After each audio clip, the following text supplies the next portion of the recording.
Puji Tuhan, pertama-tama saya mengucapkan puji syukur kepada Tuhan. Oleh karena kasih dan kemurahan hatinya kita dimungkinkan untuk mengusahakan ibadah pendalaman Alkitab disertai dengan perjamuan suci, kiranya damai sejahtera Kristus memenuhi hati dan tempat ini. Amin. Juga tidak lupa menyapa anak-anak Tuhan, umat Tuhan, hamba-hamba Tuhan yang sedang mengikuti pemberitaan firman Tuhan lewat live streaming, video internet, YouTube, Facebook, dimanapun Anda berada. Selanjutnya mari kita mohonkan kemurahan dari Tuhan supaya kiranya Tuhan membukakan firman-Nya bagi kita sekaliannya untuk melawat kehidupan kita, mengingat hari-hari ini adalah hari-hari terakhir, berarti keadaan dunia sudah semakin gelap dan keadaan dunia sudah semakin jahat. Dan yang jahat akan semakin jahat, yang suci tentu akan semakin suci, asal kita sungguh-sungguh memikul salib Kristus. Amin. Segera kita sambut firman penggembalaan untuk ibadah pendalaman Alkitab, Rut pasal yang kedua ayat yang ke-20. Silakan. Demikian firman Tuhan. Ya. Rut bertemu dengan Boas. Ya. Sesudah itu berkatalah Naomi kepada menantunya, diberkatilah kiranya orang itu oleh Tuhan yang rela mengaruniakan kasih setianya kepada orang-orang yang hidup dan yang mati.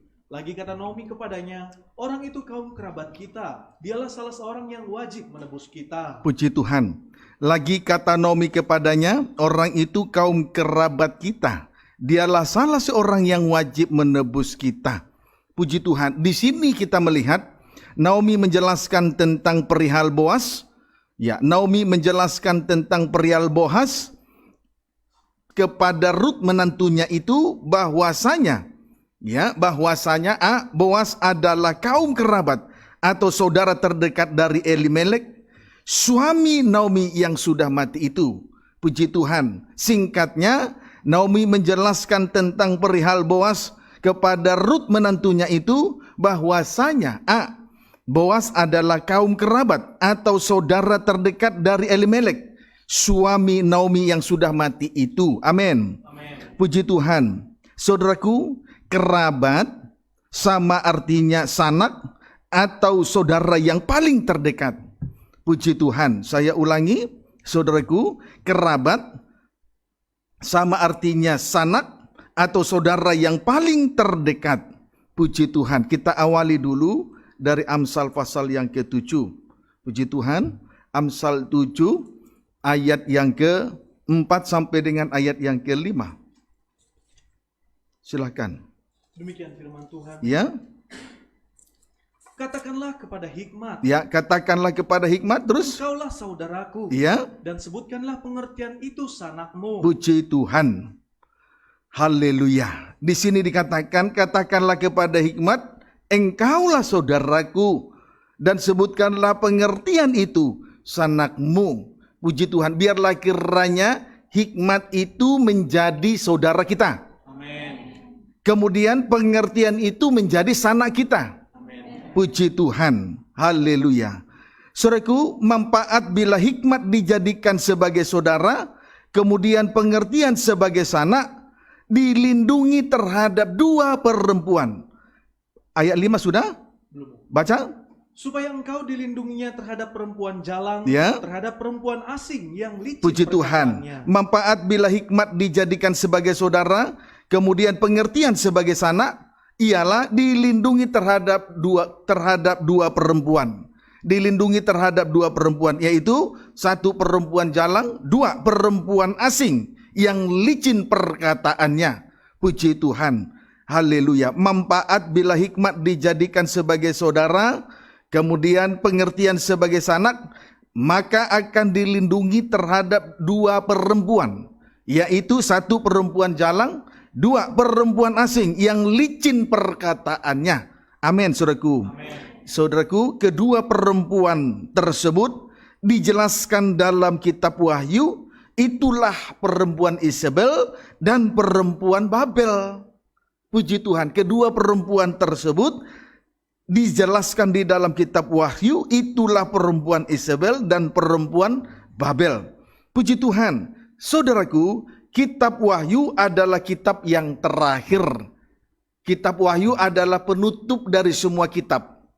Berarti kitab yang terakhir. Artinya karakter ataupun tabiat dari kedua perempuan tersebut, saudaraku, di mana geliatnya akan terlihat dengan jelas di tengah-tengah setiap ibadah-ibadah di atas muka bumi ini.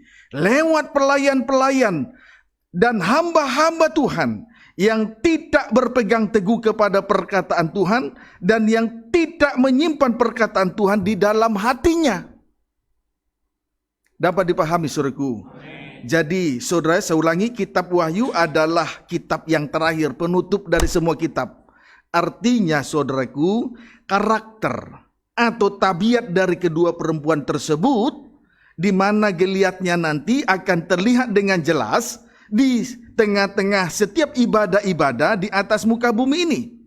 Lewat pelayanan-pelayanan dari hamba-hamba Tuhan yang tidak berpegang teguh kepada perkataan Tuhan dan yang tidak menyimpan perkataan Tuhan itu di dalam hatinya. Itu sebabnya Amsal 7 ayat 1 dikatakan, "Hai anakku, berpeganglah pada perkataanku dan simpanlah perintahku dalam hatimu." Kiranya dapat dipahami dengan baik. Amin, saudaraku. Haleluya. Selanjutnya mari kita melihat kedua perempuan tersebut. Jadi nanti karakter tabiat dari perempuan itu, geliatnya nanti akan terlihat. Di hari-hari terakhir ini, di tengah-tengah ibadah-ibadah dan pelayanan-pelayanan dari hamba-hamba Tuhan. Itu akan terlihat. Karakternya, tabiatnya, geliat itu akan terlihat nanti. Puji Tuhan, kiranya dapat dipahami dengan baik. Haleluya. Selanjutnya mari kita melihat kedua perempuan tersebut, yakni keterangan perempuan jalang. Perempuan yang pertama tadi adalah perempuan jalang. Puji Tuhan. Haleluya. Perempuan yang pertama adalah perempuan jalang. Keterangan perempuan jalang. Perempuan jalang, jalang artinya liar. Jalang artinya liar, berarti hatinya tidak menyatu dengan Tuhan. Inilah yang menajiskan seseorang. Amin, saudaraku. Jalang artinya liar. Berarti hatinya tidak menyatu dengan hati Tuhan. Inilah yang menajiskan seseorang. Kalau hati kita tidak menyatu dengan hati Tuhan, itulah yang menyebabkan seseorang menjadi najis. Apa yang keluar berasal dari hati. Jadi kalau hati tidak menyatu, hati kita tidak menyatu dengan hati Tuhan, itu yang menajiskan seseorang. Kiranya dapat dipahami dengan baik. Puji Tuhan. Di dalam keliaran itu, di situ nanti dia akan nyata kenajisan itu. Wahyu 17 ayat 1 sampai 5. Puji Tuhan. Biasakan hati menyatu dengan hati Tuhan. Kristus adalah kepala gereja, mempelai pria surga. Biarlah hati kita menyatu dengan hati Kristus. Amin. Kepala gereja, mempelai pria surga, dialah suami yang kita kasihi. Puji Tuhan, bagaikan tubuh dan kepala menyatu. Sehingga menjadi satu hati, tidak liar. Satu hati, tidak liar. Tidak mendua hati, tidak liar. Amin, saudaraku. Amin. Puji Tuhan. Yang muda-muda jangan liar. Supaya engkau mendapat pasangan hidup menurut pilihan Tuhan. Amin. Tetapi kalau engkau liar, diizinkan Tuhan mendapat pasangan yang liar supaya engkau diajar oleh Tuhan. Lewat liarnya pasangan itu nanti. Puji Tuhan, kiranya dapat dipahami dengan baik. Wahyu 17 ayat 1 sampai dengan ayat 5. Demikian firman Tuhan. Ya. Penghakiman atas Babel. Lalu datanglah seorang dari ketujuh malaikat yang membawa ketujuh cawan itu, Ya. dan berkata kepadaku, Terus? Mari ke sini. Mari ke sini terus. Aku akan menunjukkan kepadamu putusan atas pelacur besar Ya. yang duduk di tempat yang banyak Yang airnya. duduk di tempat banyak airnya, semua bangsa. Terus? Dengan dia raja-raja di bumi telah berbuat cabul, Ya. dan penghuni-penghuni bumi telah mabuk oleh anggur percabulannya. Terus? Dalam roh aku dibawanya ke padang gurun, Terus? dan aku melihat seorang perempuan duduk di atas seekor binatang yang merah ungu, Terus? yang penuh tertulis dengan nama-nama hujat. Terus? Binatang itu mempunyai 7 kepala dan Ya. 10 tanduk. Terus? Dan perempuan itu memakai kain ungu dan kain kirmizi Terus? yang dihiasi dengan emas, permata dan mutiara. Terus? Dan di tangannya ada suatu cawan emas penuh dengan segala kekejian dan Penuh dengan kenajisan cawan emas, percabulannya. berisi penuh dengan kekejian, kemudian berisi penuh dengan kenajisan percabulannya. Ayat 5 terus. Dan pada dahinya tertulis suatu nama, suatu rahasia. Ya. Babel besar, Babel besar. ibu dari wanita-wanita pelacur Ya. dan dari kekejian bumi. Puji Tuhan. Haleluya. Perempuan Babel adalah perempuan jalang atau liar. Perempuan Babel adalah perempuan jalang atau liar. Sebab ia di sini dikatakan ia adalah ibu dari wanita-wanita pelacur dan ibu dari kekejian bumi. Berarti Babel ini adalah perempuan jalang, perempuan liar, karena dia merupakan ibu dari wanita-wanita pelacur dan ibu dari kekejian bumi. Puji Tuhan. Jadi singkatnya Babel besar disebut juga dengan ibu. Amin, saudaraku. Menunjuk seorang gembala. Ibu itu menunjuk seorang gembala. Puji Tuhan. Ibu itu menunjuk kepada seorang gembala sidang yang seharusnya berlaku ramah terhadap anak-anaknya, sebab tugas dari seorang ibu atau gembala sidang adalah mengasuh dan merawati anak-anaknya sesuai dengan 1 Tesalonika pasal yang kedua ayat yang ke-7. Tugas dari seorang ibu mengasuh dan merawati anak-anaknya. Sebaliknya, di sini Babel besar menjadi ibu untuk dua hal.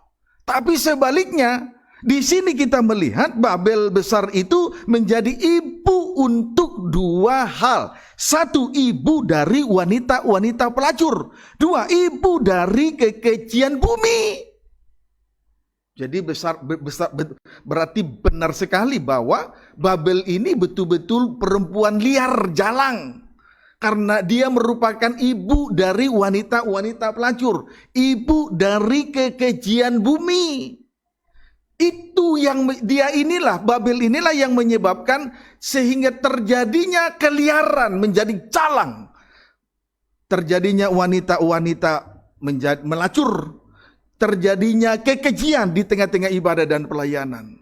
Karena perempuan Babel ini. Betul-betul dia perempuan jalang, betul-betul dia perempuan liar. Karena dia ibu dari wanita-wanita pelacur, ibu dari kekejian bumi. Liar. Amin, saudaraku. Puji Tuhan. Kiranya dapat dipahami dengan baik. Haleluya. Biasakan diri, sekali lagi, biasakan hati menyatu dengan hati Tuhan. Semata-mata bukan hanya saja saat di tengah-tengah ibadah, di luar ibadah. Jangan liar. Puji Tuhan. Haleluya. Kiranya dapat dipahami dengan baik. Yang pertama, tentang wanita-wanita pelacur. Yang pertama, tentang wanita-wanita pelacur tadi. Babel besar itu menjadi ibu untuk dua hal. Satu, ibu dari wanita-wanita pelacur. Dua, ibu dari kekejian bumi. Yang pertama, tentang wanita-wanita pelacur. Jelas hal ini menunjuk gereja Tuhan hidup dalam perjinahan atau kenajisannya. Gereja Tuhan tentang wanita-wanita pelacur menunjuk gereja Tuhan hidup dalam perjinahan atau kenajisannya. Sebagai bukti pada ayat 2 baca. Sebagai bukti tentang wanita-wanita pelacur menunjuk gereja Tuhan hidup dalam perjinahan atau kenajisannya. Amin, saudaraku. Nah, kenapa gereja Tuhan hidup dalam kenajisan? Karena hidup dalam perjinahan oleh kenajisannya yang disebabkan oleh ibu. Itulah Babel. Jadi gembala itu sangat menentukan sekali keberadaan dari sebuah penggembalaan. Puji Tuhan. Sebab itu seharusnya saudara sebagai sidang jemaat harus bersyukur kepada Tuhan. Jikalau seorang gembala sidang, seorang ibu bertugas dengan tanggung jawab penuh di hadapan Tuhan. Supaya sidang jemaat tidak disebut menjadi wanita-wanita pelacur. Tidak turut melacur, tidak turut berbuat zina dengan kenajisannya. Tidak menduakan hati Tuhan. Puji Tuhan, kiranya dapat dipahami dengan baik. Haleluya. Ayat 2 baca. Dengan dia raja-raja di bumi telah berbuat cabul. Lihatlah. Dengan dia raja-raja di bumi telah berbuat cabul terus. Dan penghuni-penghuni bumi telah mabuk oleh Iya. anggur percabulannya. Kemudian orang-orang di bumi telah mabuk oleh hawa nafsu daging oleh anggur percabulannya. Puji Tuhan. Jadi dialah yang menimbulkan sehingga raja-raja di bumi atau hamba-hamba Tuhan telah berbuat cabul. Tidak hanya hamba Tuhan, kemudian orang-orang di bumi, penghuni di bumi, mabuk hawa nafsu daging oleh anggur percabulan daripada perempuan Babel. Jadi raja-raja juga menjadi liar, penduduk bumi juga, sidang jemaat umat Tuhan juga menjadi liar. Paham, saudara? Menjadi liar.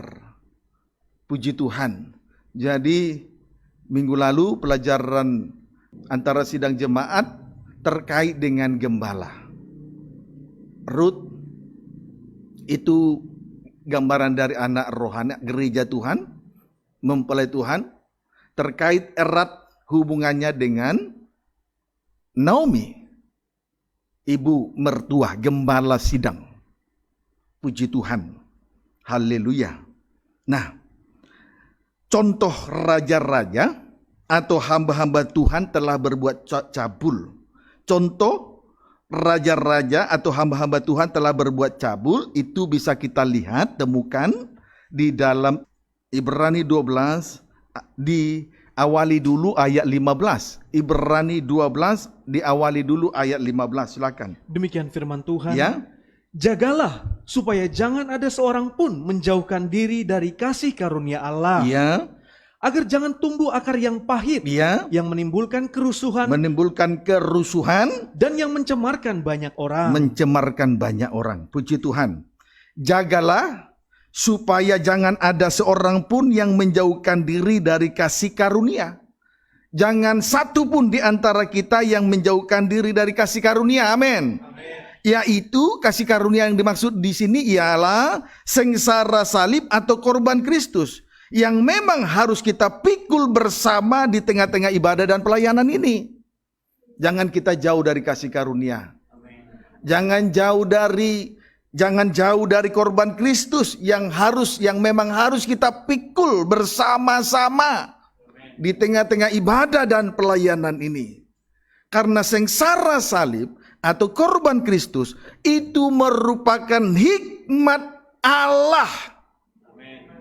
Jangan jauh dari hikmat Allah. Tujuannya supaya jangan tumbuh akar yang pahit. Jangan jauh dari kasih karunia, hikmat Allah. Amin. Supaya jangan tumbuh akar yang pahit. Sebab akar pahit atau kepahitan kepada seseorang A. menimbulkan kerusuhan, B. mencemarkan banyak orang. Jangan jauh dari kasih karunia. Di tengah-tengah ibadah pelayan itulah sengsara salib, korban Kristus, di tengah-tengah ibadah kita memikulnya. Tujuannya supaya apa? Supaya jangan menimbulkan supaya apa? Supaya jangan tumbuh akar yang pahit.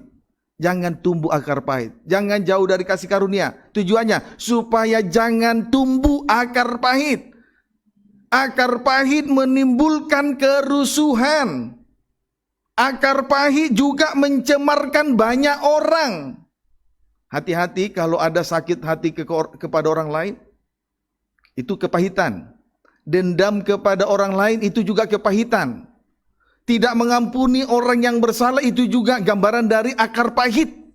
Nah, inilah yang menimbulkan terjadinya kerusuhan, ketidaktertiban, perselisihan dan ketidaktertiban. Juga menimbulkan mencemarkan banyak orang. Mencemarkan banyak orang. Amin. Puji Tuhan. Ayat 16 sampai 17. Ini terkait dengan ayat 16. Kasih karunia ini terkait dengan ayat 16 dan 17. Baca. Janganlah ada orang yang menjadi cabul, terus. atau yang mempunyai nafsu yang rendah Terus. seperti Esau, yang menjual hak kesulungannya untuk sepiring makanan. Terus. Sebab kamu tahu bahwa kemudian ketika ia hendak menerima berkat itu, ia ditolak sebab ia tidak beroleh kesempatan untuk memperbaiki kesalahannya, Terus? sekalipun ia mencarinya dengan mencucurkan air mata. Puji Tuhan. Contoh orang yang berlaku cabul atau mempunyai nafsu rendah, yaitu Esau. Esau adalah contoh orang yang berlaku cabul atau mempunyai nafsu rendah. Sebab Esau rela, mengapa demikian? Nafsu cabul, nafsu rendah. Mengapa Esau disebut memiliki nafsu rendah atau nafsu cabul? Sebab Esau rela menjual hak kesulungannya, ibadah dan pelayanan, demi sepiring kacang merah, demi sesuap nasi, demi uang, harta, kekayaan, kedudukan, jabatan, kekuasaan di muka bumi ini. Demi itulah, demi sesuap nasi inilah, Esau rela menjual hak kesulungannya, ibadah dan pelayanan. Dia jual demi sepiring kacang merah, semangkok sop kacang merah, demi sesuap nasi. Dia jual hak kesulungannya, dia jual ibadah dan pelayanan, dia tinggalkan Tuhan sebagai milik pusakanya. Hanya karena sesuap nasi. Menunjukkan bahwa Esau memiliki nafsu cabul. Cabul berarti nafsunya rendah. Murahan. Kalau orang meninggalkan ibadah, pasti orang seperti ini murahan. Lihat saja, dilihat dari sikapnya murahan, tabiatnya murahan, perkataannya juga perkataan yang murahan. Tidak berlaku bijaksana. Dapat dipahami saudaraku? Puji Tuhan. Kemudian, saudara, ketika Esau menerima berkat dari hak kesulungan itu, akhirnya ia ditolak. Sebab tidak ada lagi kesempatan untuk memperbaiki kesalahannya. Tidak ada kesempatan untuk memperbaiki kesalahannya. Saudaraku, kesempatan emas yang Tuhan berikan pada saat ini jangan dibuang. Seperti Esau, kesempatan emas ia buang. Sebab apa? Sebab ia sibuk berburu daging. Sibuk berburu daging. Kesempatan emas ia buang. Esau membuang-buang kesempatan emas. Mengapa? Karena Esau sibuk berburu daging. Puji Tuhan. Ketika ia datang untuk mencari berkat yang satu itu, berkat dari hak kesulungan itu, ia ditolak. Karena tidak ada lagi kesempatan untuk memperbaiki kelakuannya, kesalahannya. Kesempatan emas dibuang oleh Esau. Mengapa? Dia lebih sibuk berburu daging. Berburu daging. Betul-betul Esau ini hidup di dalam hawa nafsu dan keinginan-keinginan daging yang jahat. Dia tidak peduli kesempatan emas. Tidak menghargai hak kesulungan, ibadah dan pelayanan ini. Amin. Puji Tuhan. Saudaraku, kesempatan yang Tuhan berikan bagi kita untuk beribadah dan melayani Tuhan di hari-hari terakhir ini, itu merupakan panjang sabarnya Tuhan. Itu merupakan kemurahan hati Tuhan untuk memperoleh keselamatan kekal. Jangan dipergunakan untuk berburu daging. Jangan sampai kita hanya sesuap nasi kita tinggalkan ibadah dan pelayanan. Puji Tuhan, kiranya dapat dipahami. Kita lihat dulu peristiwa itu, Kejadian 27. Kejadian 27 ayat 41. Baca. Demikian firman Tuhan. Ya. Yakub lari ke Mesopotamia. Ya, baca. Esau menaruh dendam kepada Yakub. Tumbuh akar Pahit. Terus? Karena berkat yang telah diberikan oleh ayahnya kepadanya. Ya. Lalu ia berkata kepada dirinya sendiri. Ya. Hari-hari berkabung karena kematian ayahku tidak akan lama lagi. Matinya Ishak tidak lama lagi. Terus? Pada waktu itulah Yakub adikku akan kubunuh. Puji Tuhan. Di sini kita melihat Esau berniat untuk membunuh Yakub adiknya. Saudara, rencana untuk membunuh menunjukkan bahwa di dalam dirinya tumbuh akar pahit. Karena hak kesulungan itu sudah jatuh ke tangan Yakub. Lalu ketika ketika hak kesulungan itu jatuh ke tangan Yakub, lalu dia datang untuk mencari berkat dari hak kesulungan itu. Ia ditolak oleh Ishak ayahnya. Karena tidak ada lagi kesempatan bagi dia untuk memperbaiki kesalahan-kesalahannya. Sehingga timbullah niat untuk membuat suatu rencana untuk membunuh Yakub adiknya. Menunjukkan bahwa akar pahit tumbuh di dalam diri pada Esau ini. Tumbuh akar pahit. Inilah yang menimbulkan kerusuhan, menimbulkan kecemaran-kecemaran di dalam diri daripada hidup gereja Tuhan. Kiranya dapat dipahami dengan baik.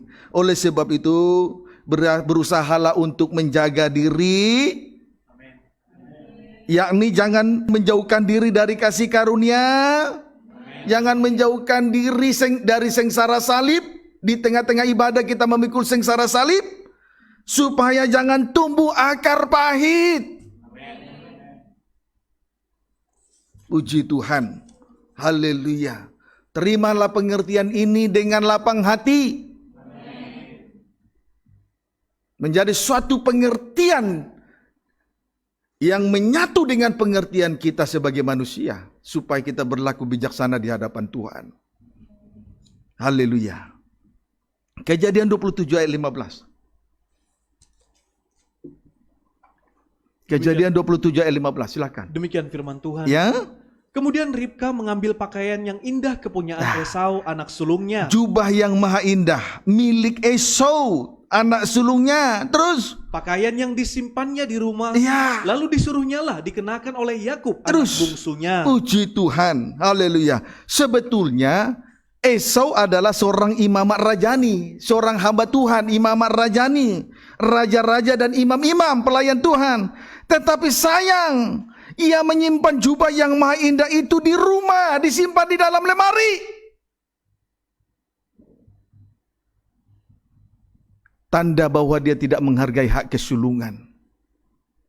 Dia simpan jubah yang maha indah itu, dia simpan, lalu diambil, diberikanlah kepada Yakub. Karena Yakub pada akhirnya hak kesulungan itu jatuh ke tangan Yakub. Berikut dengan jubah yang maha indah tentunya.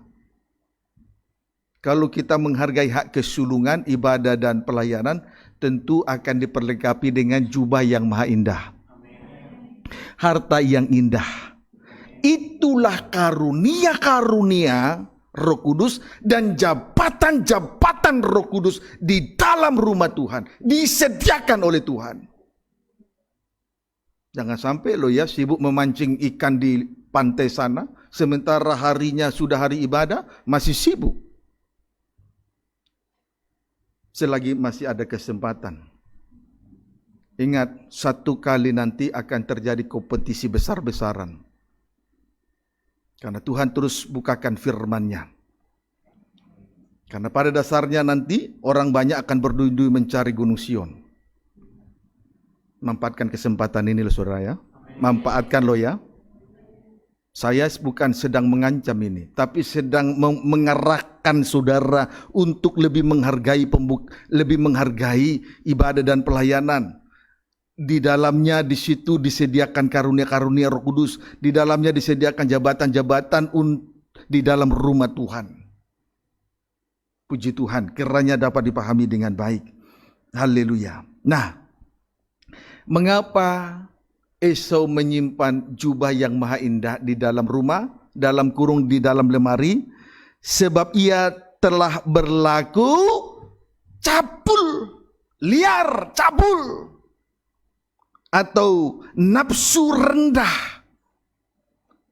Nafsu rendah.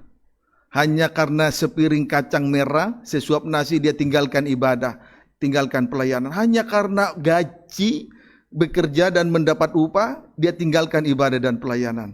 Itu yang disebut orang cabul. Nafsunya rendah sekali.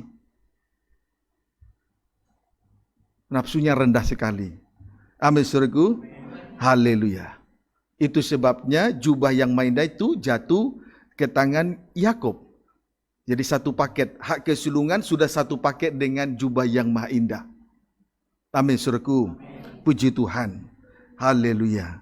Jadi Yesau ini menyia-nyiakan kesempatan, dia sibuk berburu daging, sehingga jubah yang maha indah, harta yang indah, menunjuk karunia-karunia Roh El Kudus, dan jabatan-jabatan dalam rumah Tuhan diserahkan kepada Yakub. Puji Tuhan. Haleluya. Puji Tuhan. Amin, saudaraku. Haleluya. Ia telah berlaku cabul. Bagi orang cabul, jubah yang maha indah tidak terlalu penting. Karunia-karunia Roh Kudus, jabatan-jabatan di dalam rumah Tuhan tidak terlalu penting bagi dia. Termasuk talenta yang dipercayakan oleh Tuhan tidak terlalu penting bagi dia. Persis bagaikan hamba yang ketiga, kepadanya dipercayakan satu talenta saja. Hamba yang pertama ya, puji Tuhan. Kiranya dapat dipahami dengan baik. Amin, saudaraku. Haleluya. Puji Tuhan. Haleluya. Disimpan di dalam rumah, tidak menghargai jubah yang maha indah. Haleluya. Puji Tuhan. Kalau sudah dipercaya karunia-karunia Roh Kudus, sungguh-sungguhlah layani Tuhan dengan karunia-karunia yang dipercayakan oleh Tuhan. Amin. Termasuk yang sudah menerima jabatan. Saya ini hamba Tuhan sudah menerima jabatan gembala sidang. Materainya sidang jemaat yang dipercayakan oleh Tuhan. Jadi materai dari seorang hamba Tuhan yang sudah menerima, materai dari gembala sidang adalah kawanan domba, 2-3 ekor domba.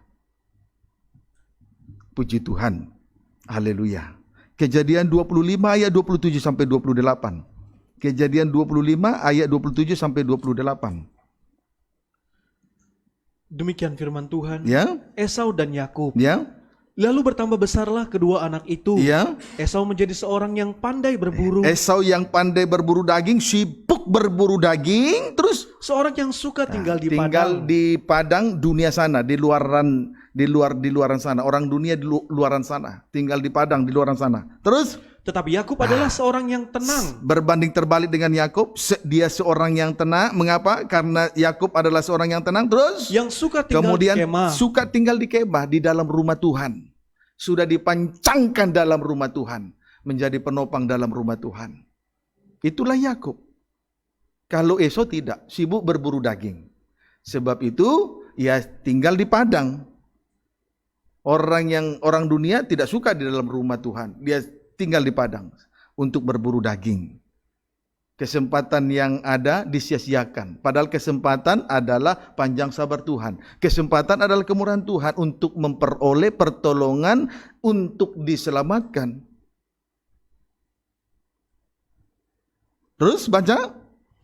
Ishak sayang kepada Esau. Kemudian Ishak sayang kepada Esau. Terus Sebab ia suka makan daging buruan. ya. Tetapi Ribka kasih kepada Yakub. Perhatikan berikutnya. Ishak sayang kepada Esau sebab ia suka makan daging buruan. Tetapi Ribka kasih kepada Yakub. Pendeknya, sayang itu adalah hubungan daging. Sifatnya sementara. Sedangkan kasih sifatnya kekal di dalam kerajaan sorga. Segala perkara daging di atas muka bumi ini, di dunia ini, sifatnya sementara, sama dengan Ishak sayang kepada Esau. Tetapi kasih sifatnya kekal di dalam kerajaan surga. Seperti Ribka kasih kepada Yakub. Jadi ibadah dan pelayanan ini merupakan kasih Allah kepada saya dan saudara. Amen. Di tengah-tengahnya diberikan jubah yang maha indah. Jangan disimpan-simpan. Sibuk memancing di pinggir laut. Saya tidak habis pikir imam semacam ini. Tidak habis pikir. Padahal dia sudah punya pengertian yang indah dari Tuhan. Betapa bebalnya hati itu. Saya tidak tahu apakah mau berubah atau tidak. Puji Tuhan. Haleluya. Kita kembali membaca Wahyu 17 ayat 5, kembali baca. Demikian firman Tuhan. Ya, Dan pada dahinya tertulis suatu nama, suatu rahasia. ya. Babel besar, ibu dari wanita-wanita pelacur Ya. dan dari kekejian bumi. Puji Tuhan. Sekarang tentang yang kedua. Ibu dari kekejian bumi. Tadi Babel besar, yang pertama ibu dari wanita-wanita pelacur. Dan kita sudah melihat raja-raja sudah melacur tadi. Amin, saudaraku. Wanita-wanita menimbulkan, sehingga menimbulkan wanita-wanita pelacur. Gereja Tuhan sudah melacur tadi, kita sudah melihat. Contohnya Esau sudah melacur. Ketika dia melacur, maka disebutlah berlaku cabul. Berarti nafsunya rendah. Nah, Esau ini gambaran dari wanita-wanita pelacur. Amin. Puji Tuhan. Karena perjinahannya menduakan hati Tuhan, liar. Puji Tuhan. Tidak kekal, hidup seperti ini tidak kekal. Hanya sebatas sayang. Dapat dipahami, saudara? Puji Tuhan, jangan murahan lagi. Kemudian sekarang tentang yang kedua, ibu dari kekejian bumi. Nah ini, jadi yang menimbulkan kekejian itu adalah Babel. Sehingga terjadilah kekejian di atas muka bumi ini. Dan itu akan tergenapi karena firman Tuhan yang mengatakannya, bukan saya. Tetapi karena firman Tuhan yang mengatakannya, kita patut bersyukur sehingga kita memperoleh pengertian. Dan pengertian inilah yang menyelamatkan. Sebab itu katakanlah kepada hikmat, engkau saudaraku. Katakan kepada pengertian, engkau sanakku. Pembukaan firman Tuhan, saudara dan sanak kita, itu yang menolong kita nanti. Itu yang menebus kita dari penjara dunia ini. Tidak ada yang lain. Berhala tidak bisa membawa kita dekat kepada Tuhan. Harta, kekayaan, uang, kedudukan, jabatan yang tinggi, termasuk kekuasaan yang dimiliki oleh seseorang di atas muka bumi ini, tidak sanggup membawa hidupnya kepada Tuhan. Sekali lagi saya sampaikan dengan tanda, katakan kepada hikmat, engkau saudaraku. Katakan kepada pengertian dari sorga lewat pembukaan firman, engkaulah sanakku. Hikmat lebih dari segala-galanya. Jadikanlah itu saudara. Kalau kita ditinggalkan keluarga, adik, kakak, siapapun di atas muka bumi, tidak usah takut. Saudara kita adalah hikmat Tuhan adalah saudara kita. Pengertian dari sorga lewat pembukaan firman adalah sanak kita. Tidak usah khawatir. Saya justru khawatir melihat kehidupan seseorang manakala dia tinggalkan, dia tidak menghargai pembukaan firman. Dia tidak hargai pengertian lewat pembukaan firman. Justru saya khawatir melihat orang seperti itu. Kalau orang menghargai hikmat pembukaan firman, saya tidak khawatir. Pasti dipelihara Tuhan. Yakinkan dirimu, mantapkan dirimu bahwa hikmat adalah saudara kita. Walaupun kita ditinggalkan semua orang di atas muka bumi ini, saya tidak peduli. Saya tidak peduli. Asal jangan Tuhan meninggalkan saya. Kiranya dapat dipahami dengan baik. Kiranya dapat dipahami, ya. Haleluya. Puji Tuhan. Titus 1. Jadi tentang yang kedua, ibu dari kekejian bumi, bukan? Nah, oleh sebab itu, terkait dengan itu, kita lihat Titus 1 ayat 15. Baca. Demikian firman Tuhan. Ya. Bagi orang suci, semuanya suci. Ya, bagi orang suci, tentu semuanya menjadi suci. Puji Tuhan. Tidak mungkin orang suci membutuhkan yang tidak suci. Orang suci mendambakan hal-hal yang suci. Kita masih butuh Tuhan. Amin. Kita masih butuh ibadah dan pelayanan serta karunia-karunia Roh Kudus dan jabatan-jabatan Roh Kudus di dalam rumah Tuhan. Itu yang kita butuhkan. Tidak butuh yang lain. Kalau diberkati, puji Tuhan, tidak perlu ditolak. Tapi bagi orang suci, semuanya suci. Amin. Amin. Baik perkataannya suci, perbuatannya gerak-gerik sekecil apapun suci. Maka kalau seorang hamba Tuhan datang beribadah, melayani pekerjaan Tuhan dalam tahbisan yang benar, hal-hal yang najis tidak melekat di dalam dirinya, selain hal-hal yang suci. Pakaiannya juga menampilkan, mencerminkan dirinya sebagai orang suci. Rambut sampai ujung kaki menampilkan, mencerminkan dirinya sebagai orang suci. Karena bagi orang suci semuanya suci. Puji Tuhan. Baru kemudian baca lagi. Tetapi bagi orang najis dan bagi orang tidak beriman, Ya. suatu pun tidak ada yang suci. Iya. Karena baik akal maupun suara hati mereka najis. Puji Tuhan. Sebaliknya, bagi orang najis dan orang yang tidak beriman, suatu pun tidak ada yang suci.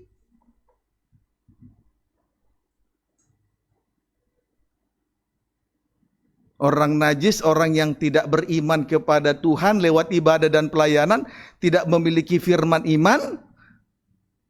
Saudara, satu pun tidak ada yang suci. Mengapa demikian? Karena baik akal mereka maupun suara hati mereka najis. Suara hati itu tabiat dan perkataan yang yang terlihat di luar. Itu suara hati. Puji Tuhan. Haleluya. Ayat 16, ayat 15 ini terkait erat hubungannya dengan ayat 16. Maka kita harus baca ayat 16. Baca. Mereka mengaku mengenal Allah. Ya, lihat ya. Orang najis, orang yang tidak suci itu berkata, mengaku bahwa mereka mengenal Allah. Terus, Tetapi dengan perbuatan mereka, mereka menyangkal Dia. tetapi praktek hidup, perbuatan atau praktek hidup menyangkal Allah yang menciptakan langit bumi dan hidupnya. Terus Mereka keji dan durhaka Ya. dan tidak sanggup berbuat sesuatu yang baik.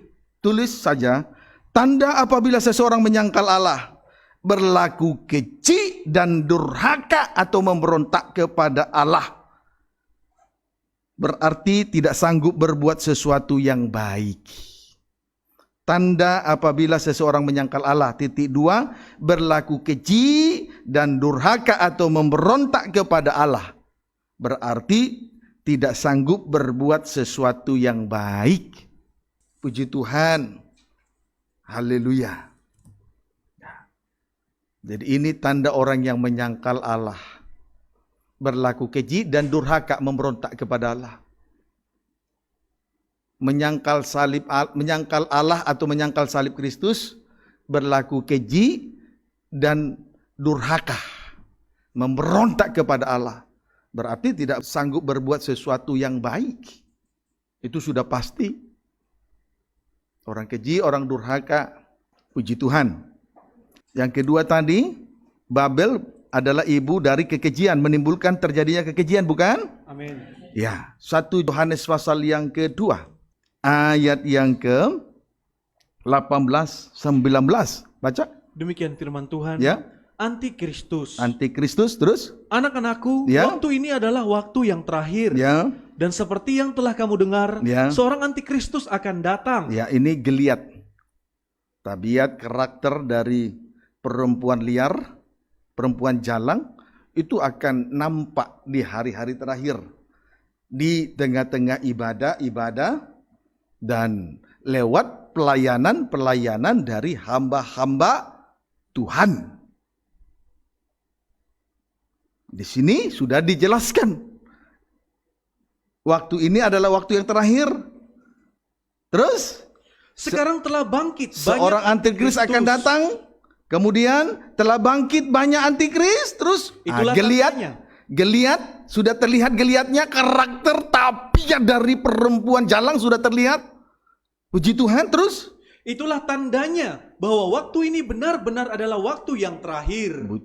terus ayat 19. Memang mereka berasal dari antara kita. Memang berasal dari antara kita. Dia bukan orang lain, bukan orang asing. Dia betul-betul kenal Tuhan Yesus Kristus. Bukan penganut agama lain. Terus Tetapi mereka tidak sungguh-sungguh termasuk pada kita. Terus? Sebab jika mereka sungguh-sungguh termasuk pada kita, Ya. niscaya mereka tetap bersama-sama dengan kita. Terus? Tetapi hal itu terjadi Terus? supaya menjadi nyata Iya. bahwa tidak semua mereka sungguh-sungguh termasuk pada kita. Puji Tuhan. Tanda bahwa hari ini adalah hari-hari terakhir ialah telah bangkit banyak antikris. Telah terlihat karakter dan tabiat ataupun geliat daripada perempuan jalang itu di tengah-tengah ibadah-ibadah lewat pelayanan-pelayanan dari hamba-hamba Tuhan. Amin. Kemudian antikris ini berasal dari antara anak-anak Tuhan. Berasal dari antara anak-anak Tuhan. Tetapi mereka tidak sungguh-sungguh di dalam hal menyangkal diri dan memikul salib dan tidak sungguh-sungguh mengikut Tuhan. Tidak sungguh-sungguh. Amin. Tidak sungguh-sungguh menyangkal dirinya, tidak sungguh-sungguh memikul salibnya, tidak sungguh-sungguh mengikut Tuhan. Itulah antikris. Kalau sudah melihat geliat seperti ini, ini sudah tanda. Kalau geliat semacam ini terlihat, itu sudah tanda bahwa roh antikris sudah mulai menyusupi hidup orang itu. Kalau sudah tidak lagi sungguh-sungguh menyangkal dirinya, tidak sungguh-sungguh lagi memikul salibnya, tidak sungguh-sungguh lagi mengikut Tuhan, ini merupakan geliat yang sangat jelas dilihat oleh mata bahwa orang itu sudah disusupi oleh roh antikris. Amin. Ayat 20 sampai 21.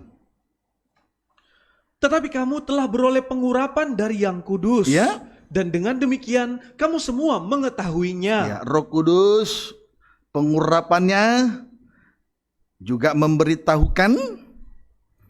Kemudian ayat 21. Aku menulis kepadamu, Ya. bukan karena kamu tidak mengetahui kebenaran. Ya, bukan karena kita tidak mengetahui kebenaran, kita sudah tahu kebenaran tentang antikristus terus. Tetapi justru karena kamu mengetahuinya. Ya. Dan karena kamu juga mengetahui bahwa tidak ada dusta yang berasal dari Puji kebenaran. Tuhan. Haleluya. Oleh karena pengurapan dari Allah Roh El Kudus, serta oleh karena pembukaan rahasia firman atau hikmat, kita mengetahui roh antikris. Sebab tidak ada dusta yang berasal dari kebenaran. Mengaku mengenal Allah, tapi tidak sungguh-sungguh menyangkal dirinya, tidak sungguh-sungguh memikul salibnya, tidak sungguh-sungguh mengikut Tuhan. Maka sudah terang saja, tidak ada dusta yang berasal dari kebenaran. Dari urapan Roh Kudus inilah dan pembukaan firman kita mengerti. Amin, saudaraku. Puji Tuhan. Jadi saudara, sekali lagi dan untuk yang kesekian kali saya harus sampaikan dengan tandas, jangan bersungut-sungut manakala kita harus memikul salib dan menyangkal dirinya. Jangan bersungguh-sungguh saat berkorban di tengah-tengah ibadah dan pelayanan. Sudah seharusnya di hari-hari terakhir ini seorang imam, pelayan Tuhan, hamba Tuhan, apalagi pemimpin sidang jemaat menyatu dengan salib Kristus.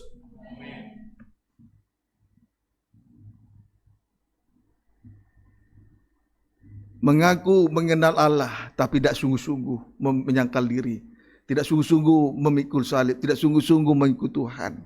Pendusta. Tidak ada dusta yang berasal dari kebenaran. Nah, itulah roh antikris. Tapi hari-hari ini geliat dari perempuan jalang ini sudah terlihat di tengah-tengah ibadah. Bahkan seorang hamba Tuhan berkata bahwa soal mengenai tanda cap antikris 666 di dahi dan di tangan kanan itu bukan sesuatu yang aneh. Maka dia persalahkan ada 3 angka 6 ditaruh di dahi Dan dia berkata itu adalah gambar yang diedit. Loh, memang gambar itu harus ada supaya kita tetap berjaga-jaga. Bukan berarti kalau kita sudah tahu tentang geliat dari antikris ini, maka kita tidak butuh pembukaan. Justru karena kita tahu, supaya kita semakin berjaga-jaga mawas diri. Itulah yang disebut kitab ulangan. Amin, saudaraku. Puji Tuhan. Haleluya. Jadi saudaraku, jikalau malam ini kembali mengingatkan kita tentang antikris, bukan berarti kita tidak mengetahui tentang antikris, namun supaya kita tetap berjaga-jaga, mawas diri, jangan sampai terseret.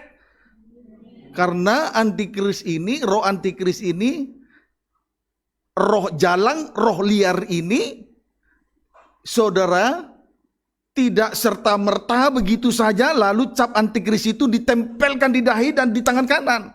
Dia pelan-pelan sekali, perlahan-lahan, sampai betul-betul digiring pada satu titik yang dikehendaki oleh setan, menjadi bilangan dari antikris. Kalau langsung serta-merta antikris dinyatakan, mungkin kita lari. Lihatlah sekarang, klaster pendidikan sudah dipengaruhi oleh chip atau barcode. Tapi hamba Tuhan yang saya lihat di YouTube berkata itu bukan apa-apa, sudah dari dahulu ada. Justru harus mawas diri. Nanti klaster sampai kepada bidang medis juga akan mempengaruhi semua klaster. Jadi dia pelan-pelan. Tapi Tuhan sudah memberi pengertian. Puji Tuhan. Ayat 22. Siapakah pendusta itu? Siapakah pendusta itu? Nah ini loh hamba Tuhan. Hati-hati loh saudara. Hati-hati loh saudara. Ayat 22 ulangi dulu. Siapakah pendusta itu? Terus?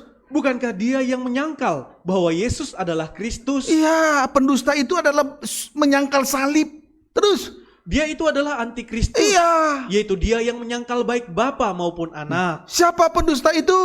Pendusta itu ialah antikris.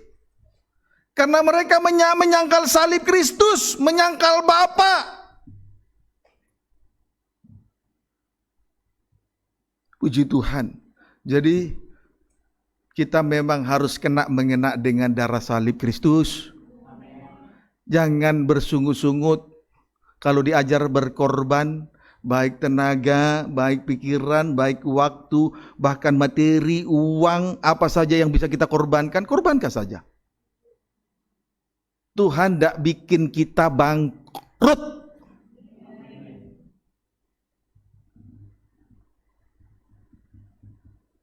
Puji Tuhan. Lebih jauh 1 Yohanes 4 ayat 1 sampai 4.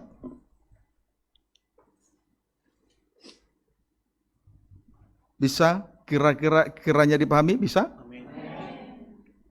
Puji Tuhan, jangan ditolak pengertian ini. Sungguh agung dan mulia, saudara. Amin. Jangan ditolak. Terus jangan lupa. Begitu hari besok diperhadapkan dengan salib, jangan lupa. Jangan bersungut-sungut. 1 Yohanes 4 ayat 1 sampai dengan ayat 4. Demikian firman Tuhan. Jangan melayang-layang pikiran. Puji Tuhan. 1 Yohanes 4 ayat 1 sampai dengan ayat 4. Roh Allah dan roh antikristus. Ya. Saudara-saudaraku yang kekasih. Yang kekasih. Janganlah percaya akan setiap roh. Jangan gampang sekali menerima pelayanan. Jangan terlalu gampang menerima pelayanan. Kita harus tahu seperti apa model pelayanan dari seorang hamba Tuhan. Karakter, tabiat, geliatnya itu harus terlihat dengan jelas. Sebab itu, tetapi ujilah roh-roh itu. Jadi pelayanan itu, roh dari pelayanan seorang imam, hamba Tuhan, Harus perlu diuji. Tidak langsung begitu saja gampang menerima pelayanan. Terus? Apakah mereka berasal dari Allah? Ya. Sebab banyak nabi-nabi palsu yang telah muncul dan Mengapa pergi ke seluruh harus roh dunia. itu diuji? Karena sekarang ini adalah hari-hari terakhir. Nabi-nabi palsu sedang merajalela di seluruh dunia. Terus? Demikianlah kita mengenal roh Allah. Ya. Setiap roh yang mengaku bahwa Yesus Kristus telah datang sebagai manusia Ya. berasal dari Allah. Ya, roh mengaku Kristus dan salibnya, menerima Kristus satu paket dengan salibnya, itu roh dari Allah. Tetapi Dan setiap roh yang tidak mengaku Yesus, ia tidak mengaku Yesus Kristus, menolak salibnya, terus. tidak berasal dari Allah. Tetapi Roh itu adalah roh antikristus. iya, Dan tentang dia telah kamu dengar Iya. bahwa ia akan datang. Dan sekarang ini ia sudah ada di dalam dunia. sampai ayat 3 saja. Puji Tuhan. Setiap orang yang tidak mengakui Kristus dan salibnya, itu adalah roh antikristus. Roh antikristus. Kalau tidak mau memikul salib, lebih suka cari uang, berarti dia sudah dikuasai roh antikristus. Kalau hamba Tuhan di tengah ibadah dan pelayanan sibuk berbicara perkara lahiriah, sibuk untuk membuat sebuah seminar soal keuangan, saya rasa itu adalah roh antikristus. Mohon maaf, saya tidak menghakimi hamba Tuhan yang pernah mengadakan seminar-seminar hanya seminar soal keuangan. Saya terlalu yakin dengan menyangkal diri memikul salib, sungguh-sungguh di dalamnya pasti diberkati Tuhan. Tidak usah pakai pelajaran-pelajaran soal keuangan. Karena salib Kristus itu mendidik kita dalam segala perkara. Amin, saudaraku. Puji Tuhan. Nah, karena hamba Tuhan ini sibuk mengadakan seminar-seminar soal keuangan, akhirnya sidang jemaatnya jadi bodoh. Di mana letak kebodohannya? Ketika hamba Tuhan ini mati, sidang jemaat ini menggunakan ayat untuk menghidupkan hamba Tuhan itu. Jadi bodoh, tidak mengerti rencana Tuhan. Karena hamba Tuhan ini sibuk seminar soal keuangan. Bayangkan, dia gunakan ayat seperti perempuan Sunem yang menghidupkan anaknya. Seperti perempuan Sunem, anaknya dihidupkan. Digunakan ayat itu untuk menghidupkan gembalanya. Termasuk hamba-hamba Tuhan yang datang melayani di situ. Sudah jadi aneh. Tapi puji Tuhan, kita tidak bisa diselewengkan dari kebenaran yang hakiki. Amin, saudaraku. Puji Tuhan. Haleluya. Nah, sekarang jadi 1 Yohanes 4, setiap orang yang tidak mengaku salib Kristus itu adalah roh antikris. Jadi menyangkal salib Kristus sama dengan tidak sungguh-sungguh ikut Tuhan. Kita harus tahu ukuran atau sentral dari ibadah pelayanan yang dikerjakan di atas muka bumi ini ialah kehendak Allah. Amin, saudaraku. Ukuran atau sentral dari ibadah pelayanan yang dikerjakan di atas muka bumi ini adalah kehendak Allah, yakni sengsara salib. Bukan berkat-berkat lahiriah, atau bukan mujizat-mujizat kesembuhan yang diadakan oleh setiap hamba-hamba Tuhan dalam pertemuan-pertemuan ibadahnya. Bukan itu sentral dari ibadah pelayanan. Ukuran sentral dari ibadah pelayanan adalah kehendak Allah. Sengsara salib. Jadi bukan mujizat kesembuhan dan bukan soal berkat-berkat lahiriah. Bukan. Kalau ibadah dan pelayanan, kalau tolak ukur atau sentral dari ibadah dan pelayanan adalah uang, maka gereja kecil tidak layak untuk masuk surga. Gereja besar, gedung mewah, itu saja yang masuk surga. Seperti apapun pelayanan di dalamnya, ya itu saja masuk surga. Kalau memang berkat lahiriah dan kesembuhan ilahi menjadi tolak ukur. Tetapi yang pasti, tolak ukur sentral dari ibadah pelayanan adalah sengsara salib. Amin, saudaraku. Puji Tuhan. Jangan kita keliru lagi. Jangan keliru. Haleluya. Puji Tuhan. Haleluya. Baik. Daniel 12 ayat 11.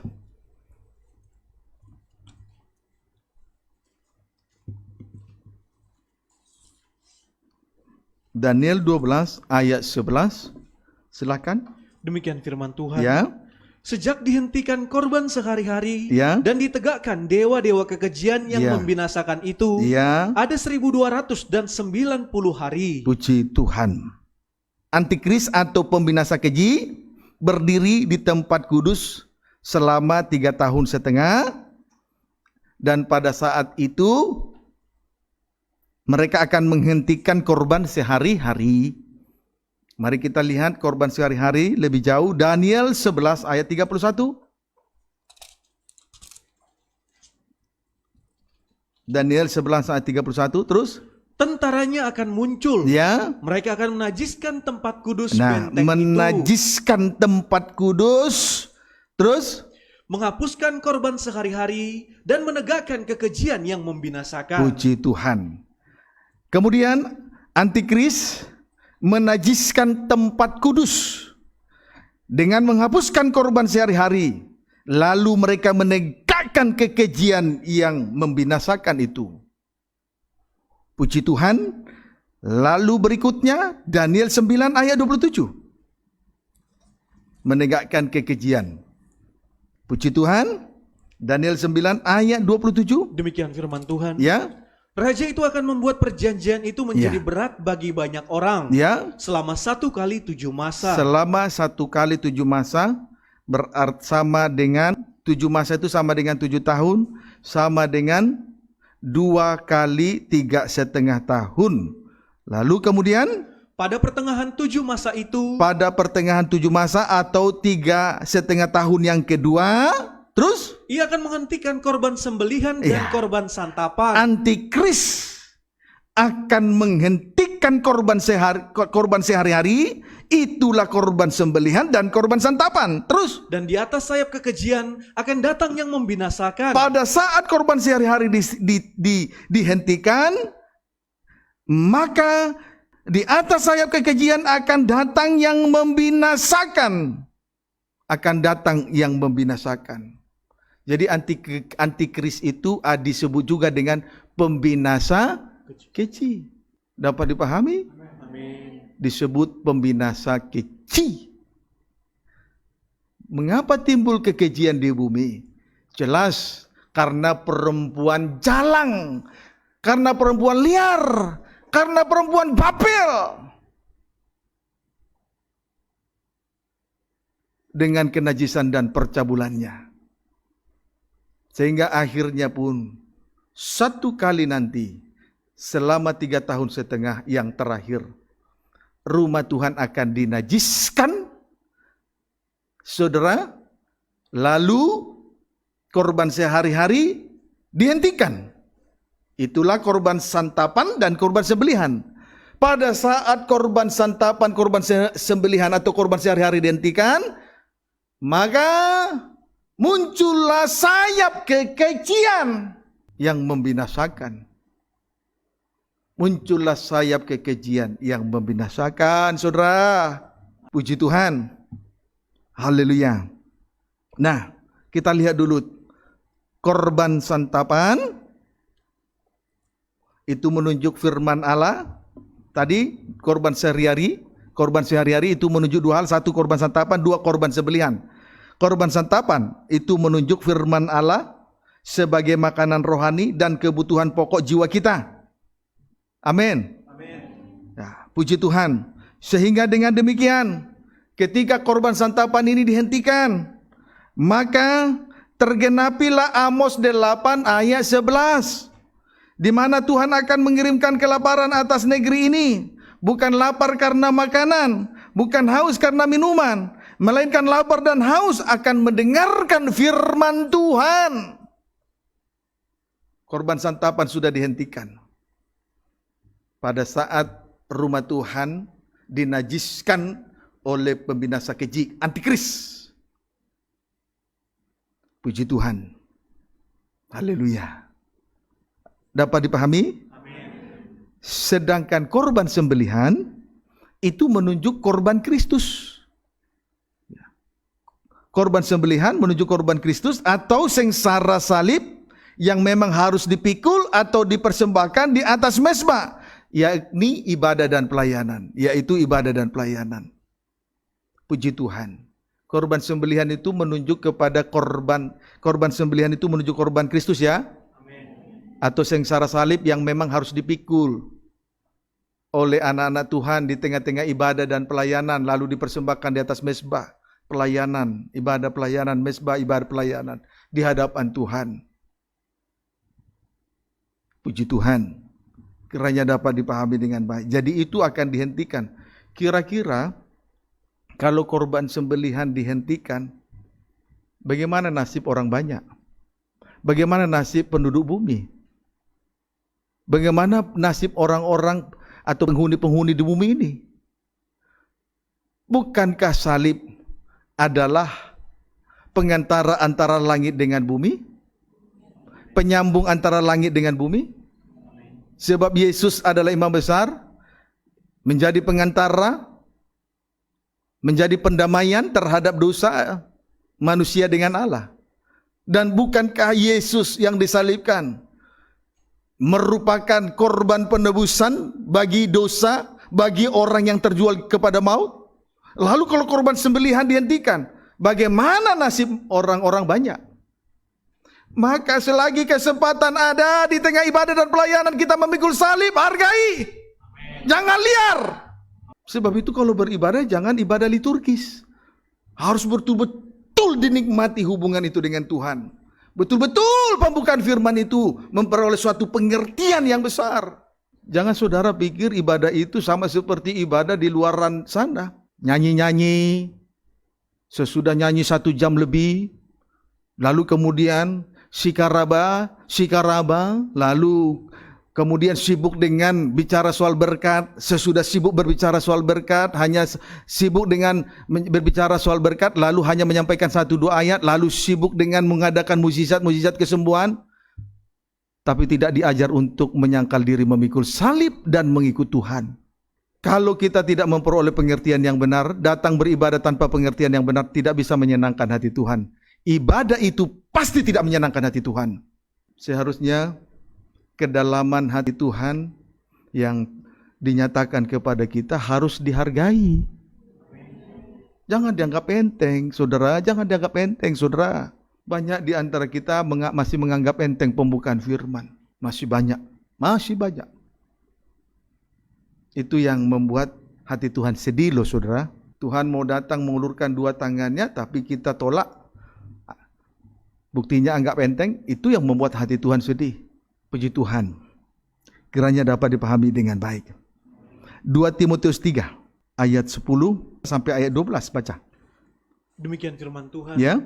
Iman bertumbuh dalam penganiayaan dan dalam pembacaan kitab suci. Ya, iman tumbuh dalam penganiayaan, sengsara salib, dan dalam pembacaan kitab suci.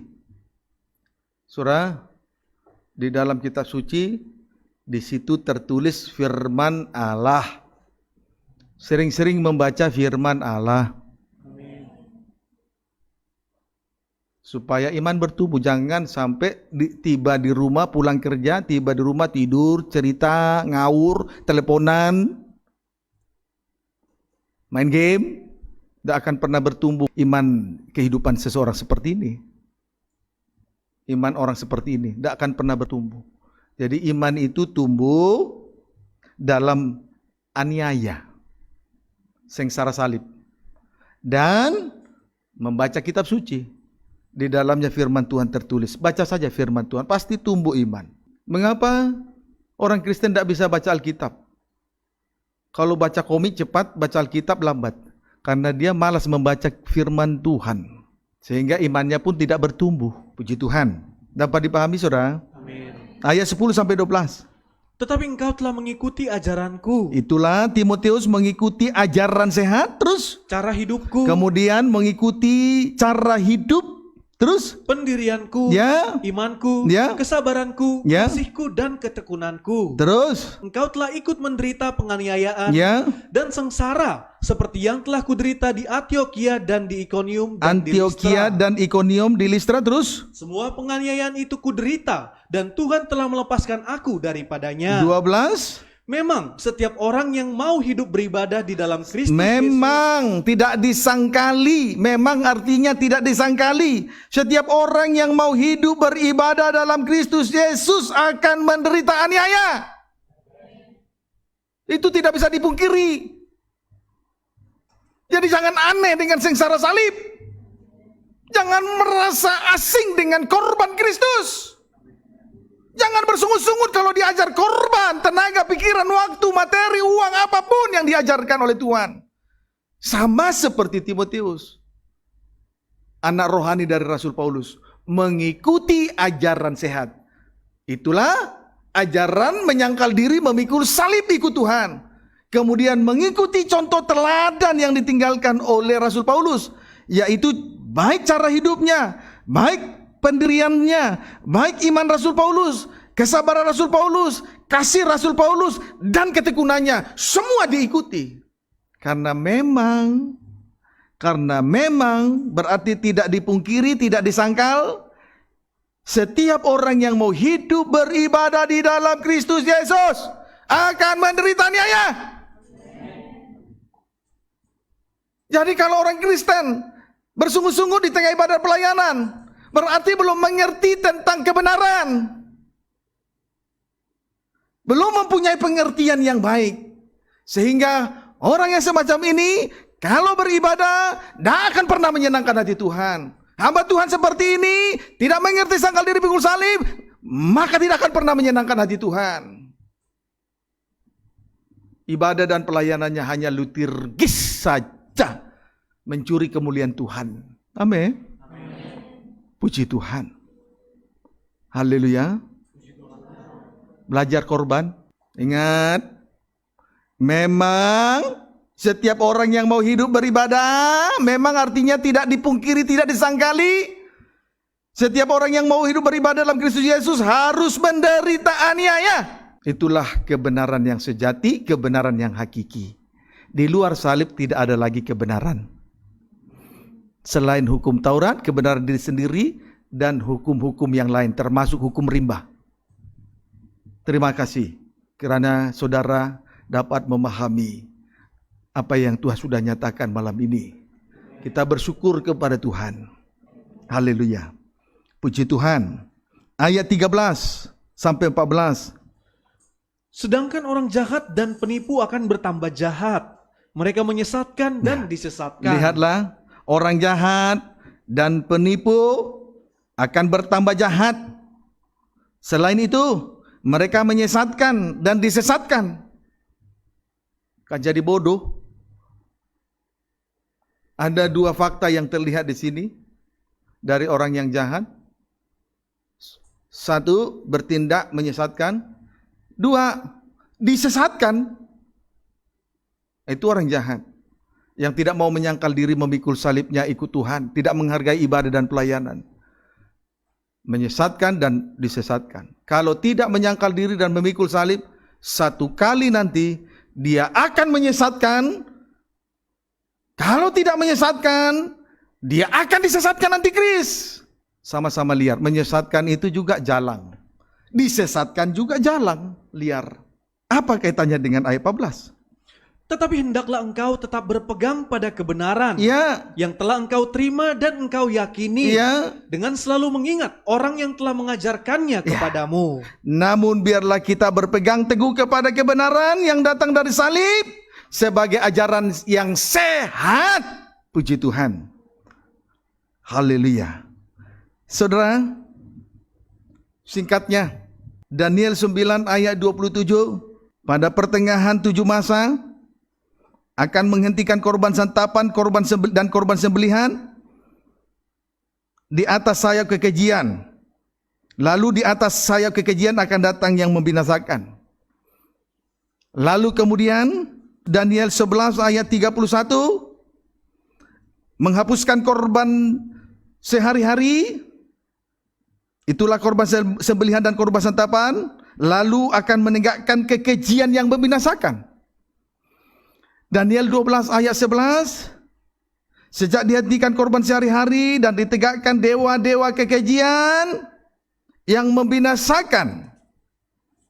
Amin, saudaraku. Dihentikan korban sehari-hari dan ditegakkanlah dewa kekejian yang membinasakan. Selanjutnya, dewa-dewa kekejian ini setelah korban sehari-hari dihentikan, korban santapan dihentikan, korban sembelihan dihentikan, itulah korban sehari-hari, ditegakkanlah dewa-dewa kekejian. Datang di atas sayap kekejian, datanglah yang membinasakan itu nanti. Setelah korban sehari-hari dihentikan, datanglah dewa-dewa kekejian yang membinasakan ini. Lihatlah dewa kekejian ini. Mari. Wahyu 13 ayat 1 sampai 2. Wahyu 13 ayat 1 sampai 2. Puji Tuhan. Baca. Demikian firman Tuhan. Ya. Binatang yang keluar dari dalam laut. Ya, agak cepat. Lalu aku melihat seekor binatang keluar dari dalam laut. Ya. Bertanduk 10 dan berkepala 7. Terus. Di atas tanduk-tanduknya terdapat 10 mahkota. Ya. Dan pada kepalanya tertulis nama-nama hujat. Terus. Binatang yang kulihat itu serupa dengan macan tutul. Terus. Dan kakinya seperti kaki beruang. Dan Ya. mulutnya seperti mulut singa. Terus. Dan naga itu memberikan kepadanya kekuatannya. Dan tahtanya dan kekuasaannya yang besar. Puji Tuhan. Binatang yang keluar dari dalam laut menunjuk antikris. Binatang yang keluar dari dalam laut menunjuk antikris. Wujud dari binatang itu bertanduk 10, berkepala 7, kemudian 10 mahkota di atas tanduk-tanduknya. Tetapi pada kepalanya tertulis nama-nama hujat. Kemudian binatang itu merupakan gabungan dari 3 jenis binatang. 1, macan tutul. 2, beruang. 3, singa. Bayangkan, semuanya binatang buas. Amin, saudaraku. Macan tutul itu berbicara tentang kecepatan. Begitu cepat dan tangkasnya nanti pelayanan antikris ini apabila tiba waktunya. Kemudian berbicara tentang beriwang. 2 kaki belakang dapat digunakan untuk berdiri. Kemudian 2 kaki di depan dapat digunakan untuk mencabik-cabik musuh. Sampai pada akhirnya 3 tulang rusuk ada di antara gigi-giginya pada mulutnya. Lalu yang ketiga singa. Ini dengan auman-aumannya bisa meluluhlantahkan hati orang-orang yang mendengarkan auman itu. Puji Tuhan. Jadi begitu cekatan loh saudaraku. Antikris ini ada binatang yang keluar dari dalam laut, itu gambaran dari antikris. Gabungan dari 3 jenis binatang yang luar biasa. Memiliki kecepatan, memiliki 2 kaki yang juga cekatan, memiliki mulut yang mengaum-ngaum untuk meluluhlantahkan hati orang-orang yang mendengar auman itu. Tetapi puji Tuhan, singa dari suku Yehuda telah mengaum. Amin. Siapa yang tidak gentar? Lewat pembukaan firman kita menjadi suatu kehidupan yang takut dan gentar. Amin. Berubahlah. Puji Tuhan. Haleluya. Kemudian ayat 3. Maka tampaklah kepadaku satu dari kepala-kepalanya seperti kena luka yang membahayakan hidupnya. Terus? Tetapi luka yang membahayakan hidupnya itu sembuh. Seluruh dunia heran lalu mengikut binatang itu. Puji Tuhan. 1 dari antara 7 kepala kena luka parah membahayakan hidupnya, namun luka itu sembuh. Pendeknya, antikris di sini antikris mengadakan mujizat kesembuhan di tengah-tengah pelayanannya. Dapat dipahami saudaraku? Singkatnya, antikris mengadakan mujizat kesembuhan di tengah-tengah pelayanannya. Kemudian, oleh karena mujizat kesembuhan itu terjadi, di sini dikatakan seluruh dunia, bagian terakhir, seluruh dunia heran lalu mengikuti binatang itu. Seluruh dunia heran lalu mengikuti binatang itu, mengikuti antikris, menjadi pengikut antikris. Kalau mengikuti binatang itu sama artinya menjadi pengikut-pengikut antikris. Jadi sudah benar sekali. Orang yang tidak mau menyangkal diri memikul salib, satu kali nanti selain menyesatkan, akan disesatkan. Inilah akhirnya. Antikris mengadakan mujizat kesembuhan. Lalu oleh karena mujizat itu, seluruh dunia heran, lalu mengikut binatang itu, menjadi pengikut antikris. Tadinya ada di antara kita, tapi menolak salib, tak sungguh-sungguh memikul salib. Lebih sibuk kepada perkara lahiriah, berkat-berkat lahiriah. Uang, harta, kekayaan, kedudukan, jabatan, haus dengan itu semua. Akhirnya melihat mujizat kesembuhan, menjadi pengikut antikris. Menyesatkan dan disesatkan. Perhatikanlah ini, saudara. Tetapi sayangnya, saudara, mereka mengabaikan salib Kristus, sibuk mengadakan mujizat kesembuhan, mengabaikan kehendak Allah, yaitu sengsara karena salib atau korban Kristus. Sebab luka parah atau penderitaan itu, kalau dikaitkan dengan 5 luka utama atau korban Kristus, maka korban Kristus atau 5 luka utama Yesus, 2 di kaki, 2 di tangan, itulah yang selanjutnya membawa dia mati di kayu salib. Tetapi antikris tidak. Luka itu yang membahayakan hidupnya justru sembuh. Seharusnya sengsara salib yang melukai tubuh ini seharusnya akan lanjut sampai kepada pengalaman kematian Yesus di kayu salib, seperti kematian Yesus di kayu salib. Tetapi antikris tidak. Luka itu, luka yang membahayakan itu justru sembuh. Betul-betul antikris adalah pendusta. Seharusnya kalau sudah luka, 5 luka di sekujur tubuh, termasuk luka di 2 tangan, 2 kaki, dan 1 tusuk pada lumbung, itu yang selanjutnya membawa Yesus mati di kayu salib. Tapi ingat, hari ketiga bangkit, maut dikalahkan. Kalau hanya bicara kesembuhan, mujizat kesembuhan, itu pendusta. Harus lanjut dengan pengalaman kematian dan kebangkitan. Bukankah binatang itu keluar dari dalam laut? Berbicara laut itu jelas berbicara tentang baptisan Kristus. Berbicara tentang baptisan Kristus berarti berbicara tentang pengalaman dari Yesus dalam tanda kematian dan kebangkitannya. Itu laut. Bayangan dari baptisan, mati bangkit. Tapi rupanya luka langsung sembuh. Tidak suka dengan pengalaman kematian. Inilah pelayanan antikris. Tipu-tipu.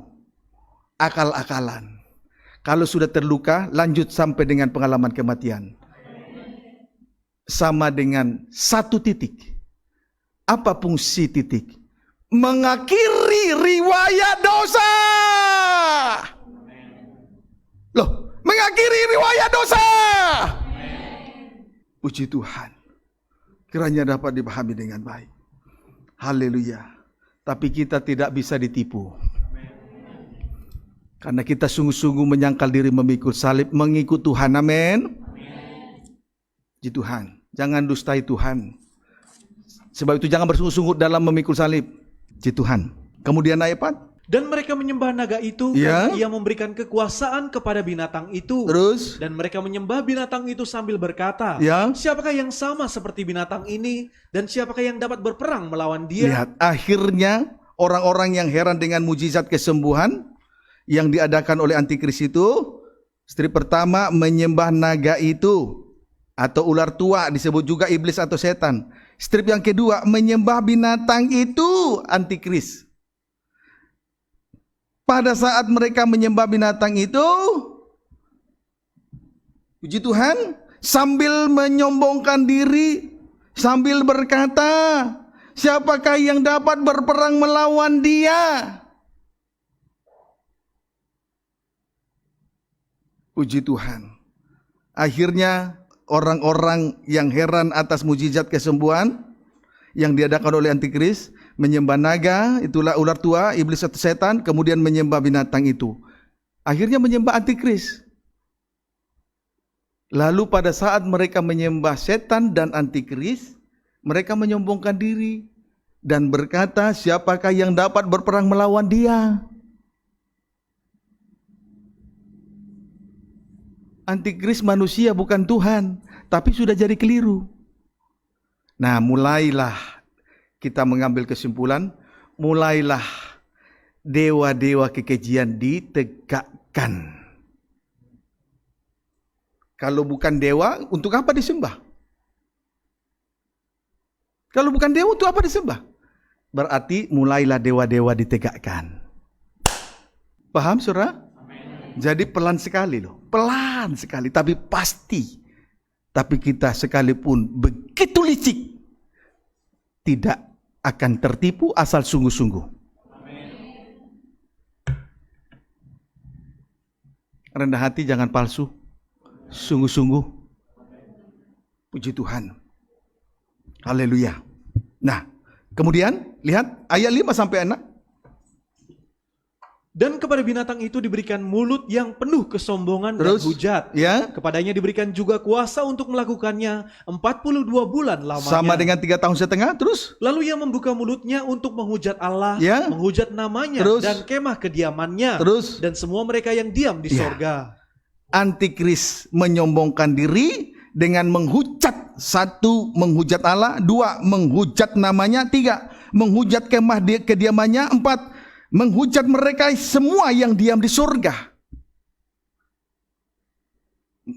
Puji Tuhan, menjadikan diri mereka sebagai dewa-dewa. Antikris menjadikan dirinya sebagai dewa. Apa buktinya? Dia menghujat Allah. Itu tandanya dia jadikan dirinya sebagai Allah, dewa. Dia menghujat namanya. Dia menghujat kemah kediamannya. Dia menghujat semua yang diam di surga. Dia jadikan dirinya dewa yang disembah. Dia sudah menegakkan dewa-dewa kekejian. Di atas sayap kekejian. Di atas ibadah-ibadah pelayanan. Puji Tuhan. Amin. Biar kita berada di bawah kepak sayap Tuhan. Dalam pelayanan yang benar. Itu maksudnya. Matius 12 ayat 31. Baca. Demikian firman Tuhan. Sebab itu aku berkata kepadamu, Boleh baca 30. siapa tidak bersama aku, Siapa tidak berada di bawah kepak sayap Allah? Terus? ia melawan aku. Ia melawan Tuhan. Tidak berada di tengah ibadah dan pelayanan. Kepak sayap, firman dan roh. Dia melawan Tuhan. Ingat, dia melawan Tuhan. Kalau engkau nomor satukan perkara lahiriah, kuliahmu, engkau melawan Tuhan. Amin. Engkau melawan Tuhan. Amin. Kalau tidak berada di bawah kepak sayap Tuhan, engkau melawan Tuhan. Terus, Dan siapa, diulangi, dan siapa tidak mengumpulkan bersama aku, Ya. ia mencerai beraikan. kalau dia tidak mengumpulkan bersama dengan Tuhan, tidak mewujudkan kerinduan daripada Tuhan, doa kerinduan Tuhan supaya kita menjadi satu tubuh, walaupun anggota berbeda-beda. Kalau dia tidak mengumpulkan bersama dengan Tuhan, berarti dia mencerai beraikan.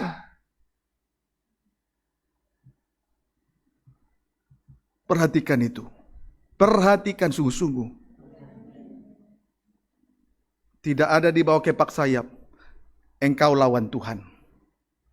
Engkau sengaja tinggalkan ibadah hanya karena sesuap nasi, hanya uang, pekerjaan. Engkau lawan Tuhan. Para pemirsa, perhatikan firman Tuhan sungguh-sungguh. Saudara juga harus memiliki hikmat dari surga. Ini bukan tanda kejam Tuhan, tidak. Tapi Tuhan sedang memperhatikan kita semua di hari-hari terakhir ini. Lanjut 31. Sebab itu aku berkata kepadamu, Ya, segala dosa dan hujat manusia akan diampuni. segala dosa, hujat manusia, menghujat anak Allah diampuni. Terus, Tetapi hujat terhadap Roh Kudus tidak akan menghujat diampuni. Roh Kudus tidak diampuni. Jadi sudah sangat jelas. Tidak berada di bawah kepak sayap Tuhan. Lawan Tuhan. Hari-hari ini Tuhan begitu derasnya menyatakan isi hatinya kepada kita. Kita selayaknya lah untuk mengucap syukur kepada Dia. Tidak boleh kita sombong lagi. Ingat, tidak berada di bawah kepak sayap hanya karena pekerjaan, kesibukan lahiriah, uang, kedudukan jabatan, kuliah, ijazah. Engkau lawan Tuhan. Seharusnya kita mengumpulkan bersama-sama. Ingat itu. Firman ini bukan suatu kebetulan. Saya pun tadi bertanya kepada anak Tuhan soal ibadahnya, bukan suatu kebetulan. Puji Tuhan. supaya kau jangan jadi lawan Tuhan. Pendeknya, sayap-sayap kekejian itu membinasakan. Amin, saudaraku. Tadi dewa kekejian ditegak, tapi membinasakan. Dapat dipahami, saudara? Puji Tuhan. Wahyu 13 ayat 8. Ayat-ayat terakhir, beberapa ayat lagi. Ayat 8 baca. Wahyu 13 ayat 8. Demikian firman Tuhan. Dan semua orang yang diam di atas bumi akan menyembahnya, yaitu setiap orang yang namanya tidak tertulis sejak dunia dijadikan di dalam kitab kehidupan dari anak domba yang telah disembelih. Puji Tuhan. Kemudian setiap orang yang diam di bumi akan menyembahnya. Menyembah dewa-dewa kekejian. Amin. Yaitu orang-orang yang namanya tidak tertulis dalam kitab kehidupan. Orang-orang yang tidak terdaftar di surga. Jadi itulah yang menyembah, yang itulah pengikut-pengikut antikris. Puji Tuhan, dapat dipahami? Amin. Ya. Ayat 14, loncat. Wahyu 13 ayat 14. Ia menyesatkan mereka yang diam di bumi dengan tanda-tanda yang telah diberikan kepadanya untuk dilakukannya di depan mata binatang itu. Ya, juga nabi palsu bekerja sama, berkolaborasi, bersinergi dengan antikris, lalu mengadakan tanda-tanda atau mujizat-mujizat di depan binatang, di depan antikris, terus. Dan ia menyuruh mereka yang diam di bumi. Dan dia juga turut memerintahkan orang-orang yang menyembah antikris tadi. Terus. Supaya mereka mendirikan patung untuk menghormati binatang yang luka oleh pedang namun yang tetap hidup itu. Ya, itulah antikris. Puji Tuhan. Akhirnya orang yang menyembah binatang itu mendirikan patung binatang itu. Mendirikan patung dari antikris. Tujuannya untuk menghormati binatang yang terluka parah, antikris. Saudara, tidak salah. Saudara yang sudah bekerja di tempat pekerjaan tidak salah menghormati atasan, bukan? Menghormati pemimpin-pemimpin kita di negara ini tidak salah. Tetapi di sini kita melihat orang-orang yang mengikuti antikris lebih penghormatannya lebih kepada dewa-dewa kekejian daripada Tuhan yang seharusnya disembah karena Tuhan Allah yang hidup. Ini dewa-dewa Tuhan-Tuhan kecil di bumi tapi penghormatannya tinggi. Terhadap pekerjaan penghormatannya tinggi. Terhadap orang yang memberi pekerjaan kepada dia penghormatannya tinggi. Tetapi kepada Tuhan, kepada ibadah, kepada pelayanan tidak. Dewa-dewa kekejian ditegakkan. Dapat dipahami. Puji Tuhan. Terus loncat ayat 15. Dan kepadanya diberikan kuasa untuk memberikan nyawa kepada patung binatang itu, sehingga patung binatang itu berbicara juga. Terus dan bertindak begitu rupa, sehingga semua orang yang tidak menyembah patung binatang itu dibunuh. Akhirnya lihatlah, patung binatang itu hidup. Patung binatang itu hidup. Kemudian dapat berbicara. Kemudian bertindak begitu rupa. Patung binatang itu hidup. Diberikan nyawa, berarti hidup. Apa buktinya patung itu hidup? Dapat berbicara. Dapat berbicara. Kemudian, kalau dapat berbicara berarti dapat menyampaikan hal-hal yang hendak disampaikan. Dapat menyampaikan misi visi dari antikris itu sendiri. Lalu kemudian bertindak begitu rupa. Bertindak begitu rupa. Tindakannya, saudaraku, begitu rupa. Apa yang dimaksud begitu rupa? Begitu mempesona orang-orang yang mengikuti dia. Sepertinya memberi pengertian. Lalu ayat 16 sampai 18. Lihat tindakan oleh karena tindakan yang begitu rupa. Ayat 16 sampai 18. Dan ia menyebabkan sehingga kepada semua orang, kecil atau besar, kaya atau miskin. Akhirnya, karena patung itu dapat berbicara dan bertindak begitu rupa, dialah yang menyebabkan sehingga kepada semua orang tanpa terkecuali diberi tanda di tangan kanan atau di dahi. Kemudian, Dan tidak seorang pun yang dapat membeli atau menjual Ya. selain daripada mereka yang memakai tanda itu, terus, yaitu nama binatang itu atau bilangan namanya. terus, Yang penting di sini ialah hikmat. ya, Barang siapa yang bijaksana, baiklah ia menghitung bilangan binatang itu. terus. Karena bilangan itu adalah bilangan seorang manusia. Ya. Dan bilangannya ialah 666. Puji Tuhan. Haleluya. Jadi saudara, diberi tanda di tangan kanan atau di dahi, tidak seorang pun dapat menjual atau membeli selain mereka yang memakai tanda itu. Itulah kegunaan daripada tanda daripada binatang itu. Puji Tuhan. Jadi mereka yang menerima tanda diberi hak untuk menjual, diberi hak untuk membeli. Singkatnya, roh antikris adalah roh jual beli. Amin, saudaraku. Puji Tuhan. Haleluya. Adapun tanda itu ialah nama bilangan binatang itu. Adapun tanda di tangan kanan dan di dahi yang akan diterima sebagai cap meterai antikris adalah nama bilangan binatang itu. Nama bilangan binatang itu adalah 666, 3 angka 6. 3 angka 6. 3 angka 6 menunjuk bahwa tubuh, jiwa, dan roh telah dikuasai oleh daging. Angka 6 yang pertama, tubuh dikuasai daging. Angka 6 yang kedua, jiwa dikuasai daging. Angka 6 yang ketiga, roh dikuasai daging. Padahal kalau kita bandingkan dengan Injil Matius pasal 26, di situ dikatakan roh itu memang penurut, tapi daging lemah. Nah, di sini bukan hanya daging lemah, bukan hanya tubuh yang lemah, roh juga daging. Jiwanya juga daging. Tubuh, jiwa, rohnya kalau sudah daging itu antikris. Amin, saudaraku. Amin. Puji Tuhan. Tetapi yang penting ialah hikmat. Katakan kepada hikmat, engkaulah saudaraku. Katakan kepada pengertian lewat pembukaan firman, engkaulah sanaku. Karena dialah yang berhak untuk menebus kehidupan manusia yang terjual kepada maut. Dialah yang berhak untuk membebaskan kita dari penjara dunia ini. Dapat dipahami, saudaraku? Puji Tuhan. Haleluya. Nah, kemudian kita baca Wahyu 17 ayat 4. Baca. Demikian firman Tuhan. Ya. Dan perempuan itu memakai kain ungu dan kain kirmizi, Terus. yang dihiasi dengan emas, permata, dan mutiara. Terus. Dan di tangannya ada suatu cawan emas penuh dengan segala kekejian dan kenajisan percabulannya. Singkatnya, di tangan perempuan Babel ada satu cawan emas, isinya penuh dengan satu segala kekejian, dua segala kenajisan percabulannya. Puji Tuhan. Kiranya dapat dipahami dengan baik. Amin, saudaraku. Kalau kita sudah mendapat pengertian, izinkan pengertian itu berkuasa di hati dan pikiran, perasaan, tubuh, jiwa kita. Jangan kita sangkali. Biasakan kita tunduk dan taat kepada pengertian lewat pembukaan firman. Amin, saudaraku.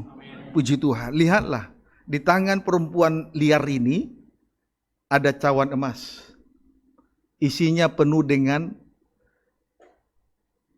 satu kekejian, dua kenajisan percabulannya. Telah diuraikan di atas tadi. Itu singkatnya. Jadi jangan liar.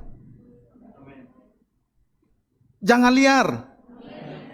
Tetap ada di bawah kepala sayap. Kalau tidak, lawan Tuhan. Kalau tidak mengumpulkan bersama dengan Tuhan, berarti dia sedang mencerai-beraikan. Hormati nikah suci berarti. Puji Tuhan. Kiranya dapat dipahami dengan baik. Haleluya. Kalau dulu sebelum mengenal yang benar, yang suci, banyak orang Kristen bangga dengan kenajisan, memiliki 1, 2, 3 istri, tetapi di dalam Tuhan tidak. Amin, saudaraku. Puji Tuhan. Wahyu 18 ayat 2-3. Demikian firman Tuhan. Cepat. Jatuhnya Babel. Ya. Dan ia berseru dengan suara yang kuat, katanya, Ya. sudah rubuh Babel, kota besar itu. Ya. Dan ia telah menjadi tempat kediaman roh-roh jahat, Ya. dan tempat bersembunyi semua roh najis. Babel tempat bersembunyi semua roh najis, terus dan tempat bersembunyi segala burung yang najis tempat dan yang dibenci. bersembunyi segala burung yang najis dan yang dibenci. Jadi Babel itu tempat bersembunyinya semua kenajisan. Sementara kenajisan itu sangat dibenci loh saudara. Sebab itu tidak boleh liar hati dan pikiran. Kemudian ayat 3. Karena semua bangsa telah minum dari anggur hawa nafsu cabulnya. Ya. Dan raja-raja di bumi telah berbuat cabul dengan dia. Ya. Dan pedagang-pedagang di bumi telah menjadi kaya oleh kelimpahan hawa nafsunya. Lihatlah, Babel tempat bersembunyinya semua dosa kenajisan. Menimbulkan sehingga satu raja-raja di bumi telah menjadi kaya. Raja-raja di bumi telah berbuat cabul dengan dia. Itulah Imam Rajani hamba Tuhan. Kemudian pedagang-pedagang di bumi telah menjadi kaya oleh kelimpahan hawa nafsunya. Itulah roh jual beli. Antikris, kekejian di bumi. Dapat dipahami saudaraku? Jadi jelas yang menimbulkan wanita-wanita menjadi pelacur, kemudian menimbulkan kekejian di bumi adalah Babel. Kiranya dapat dipahami dengan baik. Tuhan Yesus memberkati kita semua.